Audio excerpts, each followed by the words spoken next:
हमारे पहले प्रधानमंत्री की ऐसी गलती जिसकी वजह से आज हमारे देश में हम एक इतना बड़ा हिस्सा हम लोग गंवा चुके हैं लगभग, जिसमें से स्विट्जरलैंड जैसा एक पूरा देश निकल जाए। हाँ, मैं बात कर रहा हूँ अक्साई चीन की। हमारे पहले प्रधानमंत्री जवाहरलाल नेहरू, इनने क्या गलती करी थी, क्या इनसे मिस्टेक हुई थी, इसे हम लोग समझते हैं। तो क्या हुआ था, क्या सिनेरियो था। तो जो नेहरू जी थे, इन्हें और इनके नेताओं ने पहले ही 10 साल पहले ही झोंका दी। 1949 में एक देश का निर्माण होता है जिसका नाम चाइना या फिर चीन जिसे हम लोग कह सकते हैं। ये एक कम्युनिस्ट देश था। और आपको जान के हैरानी होगी कि जब कोई देश बनता है तो उसे कैसे माना जाए कि वो कोई देश बनेगा, तो उसमें एक बहुत ज्यादा इंपॉर्टेंट चीज ये भी होती है कि उसके आसपास के देश उसे एज अ देश रिकॉग्नाइज करें, सब माने कि एक देश है। और जब चाइना बना तो मानने वालों में सबसे पहले इंडिया था, नेहरू जी थे, क्योंकि नेहरू जी ये मानते थे कि चाइना और इंडिया दोनों ही एरिया के हिसाब से काफी बड़े देश हैं और साथ मिलकर तरक्की कर रहे होंगे। नेहरू जी ने ही हिंदी चीनी भाई भाई का नारा भी दिया। हाँ, जवाहरलाल नेहरू बहुत सारी मीटिंग्स करते थे, उनसे काफी जाके मिलते थे और इंडिया और चाइना की बहुत सारी टॉक्स भी हुआ करती थी। लेकिन चाइना जो अपनी आदत से मजबूर था, अपने बनने के लगभग 1 साल बाद इसने तिब्बत पे हमला किया और वहां पे उसे ऑक्यूपाई कर लिया। तिब्बत को ऑक्यूपाई करके तिब्बत के दलाई लामा, जो वहां के प्रेसिडेंट या फिर आप कह सकते हैं कि धर्म के ठेकेदारों में सबसे बड़ा जिनका नाम आता है वो दलाई लामा, उनने शरणागति इंडिया में आके ली। और दिल्ली के मजनू के टीला इलाके में बहुत सारे तिब्बती आके बस गए। आज भी ये लोग वहां पे ही बसते हैं। मैं खुद दिल्ली का रहने वाला हूँ और मैं वहां पे जाके भी हो चुका हूँ, तो मैंने वो जगह देखी है। वो जगह तिब्बतीन मार्केट के नाम से यहाँ मशहूर है और काफी सारे लोग जहाँ तिब्बत से आए थे वो लोग आज भी वहां पे रहते हैं। लेकिन ये चीज चाइना को बहुत खटक गई। उनका मानना ये था कि ये हम लोग के इंटरनल मैटर में एक दखल है। लेकिन उसके साथ साथ नेहरू जी की यहाँ एक गलती रही कि हमारे यहाँ पहले ही कहा जाता है कि कहीं अगर आग लगी है तो आप लोग उसे वहीं बुझा दें, क्योंकि वो आग आपके घर तक भी आ सकती है। लेकिन नेहरू जी ने नहीं समझी और चाइना की विस्तारवादी नीतियों को उन्होंने जब भी नजरअंदाज किया और चाइना के साथ बहुत नॉर्मल रहे। इसकी देखी जाए तो पाकिस्तान बॉर्डर पे हमारे सैनिक रहते थे, लेकिन इंडो चाइना बॉर्डर पे इतने सैनिक हमारे नहीं रहा करते थे। एक टाइम ऐसा भी हुआ करता था और हम लोग वहां पे एक बहुत कमजोर स्टैंड के साथ खड़े थे। एक रात थी 21, लेकिन वहीं चाइना अपनी चीजों में कम नहीं था। 21 अक्टूबर की रात 1962 चाइना हमारे ऊपर अचानक से हमला कर देता है। उसके सैनिक अचानक से भारत पे हमला कर देते हैं और इसके लिए ना तो भारत के सैनिक तैयार थे और इस हमले के लिए ना तो हमारे भारत के सैनिक तैयार थे, ना हमारे यहाँ के इंफ्रास्ट्रक्चर इतने अच्छे थे, ना ही हमारी सरकार तैयार थी कि हम इस हमले का मुंह तोड़ जवाब दे सके। नेहरू जी ने भी चाइना की तरफ कुछ खास सैनिक, किसी भी तरह की इन्फल्ट्री और कुछ भी वहां पे इतना खास था नहीं।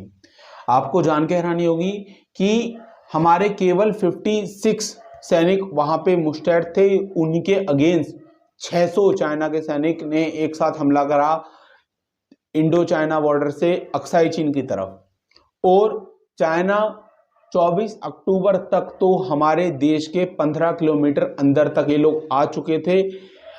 अरुणाचल प्रदेश का पूरा एरिया अब चाइना के कब्जे में था लगभग, और ये लोग लगभग असम तक पहुंच चुके थे।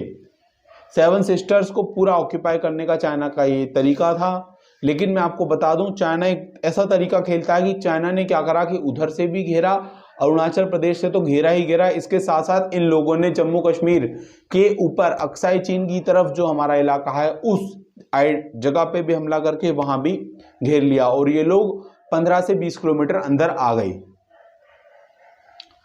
अब इतना सारा एरिया जब चाइना के अंदर चला गया, क्योंकि हमारा स्टैंड बहुत ज्यादा स्लो था, हम लोग लड़ाई कर रहे थे, हमारे सैनिक लड़ाई कर रहे थे, लेकिन एकदम उस जगहों पे, वहां की जो जगहें हैं वहां पे इतनी जल्दी इन्फल्ट्री पहुंचानी आसान नहीं है। इसके साथ साथ हमारे सैनिकों के पास इक्विपमेंट भी इतने अच्छे नहीं थे।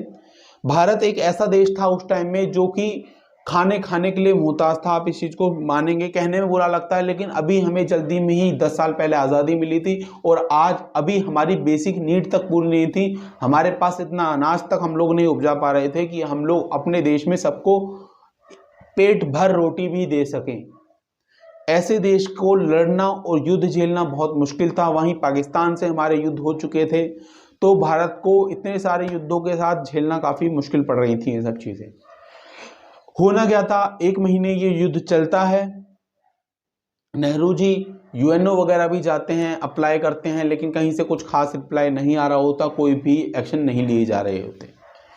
वहीं चाइना अपने आप ही जितना उसकी मंशा थी, उसने उस एरिया को ऑक्युपाई कर लिया और चाइना ने अपने आप 1 महीने बाद 21 नवंबर को खुद ही सीज फायर का ऐलान कर दिया। जबकि आप लोग अगर नेहरू जी की बात सुनेंगे तो 20 नवंबर तक नेहरू जी हमारे बोलते हैं, ऑल इंडिया रेडियो पे नेहरू जी का बयान आता है जिसपे नेहरू जी बोलते हैं कि ये सब जो इलाका चाइना ने हमारा कब्जा हो रखा है, ये हमारे दिलों में चुभ रहा है। हम लोग जब तक नहीं रुकेंगे, जब तक सांस नहीं लेंगे, जब तक किसी भी तरह का सीज फायर नहीं होगा, तब तक हम लोग अपनी सारी जमीन उन चाइना के हाथ से वापस नहीं ले लेते हैं। जिस तरीके से बॉर्डर कंडीशन थी वो पहले की तरह बहाल नहीं हो जाती।